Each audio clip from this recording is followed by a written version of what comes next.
Y reswm da ni yma heddiw yn Ros y Bol ar Ynys Môn yw I ddangos ein fflyd newydd o beiciau diogelwch ffyrdd sydd yn mynd I gael ei defnyddio ar hyd Gogledd Cymru. Nod y bartneriaeth anafiadau ffyrdd Gogledd Cymru yw I lleihau'r nifer o bobl sy'n cael eu lladd ac anafu'n difrifol ar ein ffyrdd. Da ni'n cyflannu hyn trwy addysg a hyfforddiant yn ein cyrsau, ymwybyddiaeth, cyflymder ac ein swyddogion diogelwch ffyrdd a thrwy gorfodaeth a peirianwaith.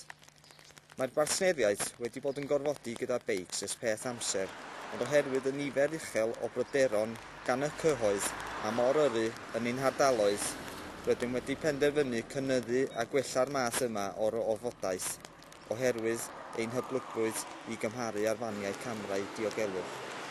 Drwy defnyddio y beics, fe allwn ni orfodi mewn ardaloedd sydd gyda problemau goryrru, ond sydd heb le parcio i'r fan.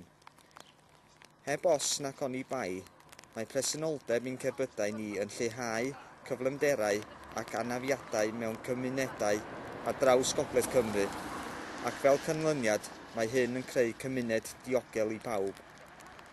Mae'r cyhoedd yn gefnogol o'n ymgyrch I leihau'r nifer o farwolaeth ar ein ffyrdd ac rydym yn gobeithio bydd hyn yn parhau oherwydd mae dim ond un anaf ar ein ffyrdd yn un yn ormod.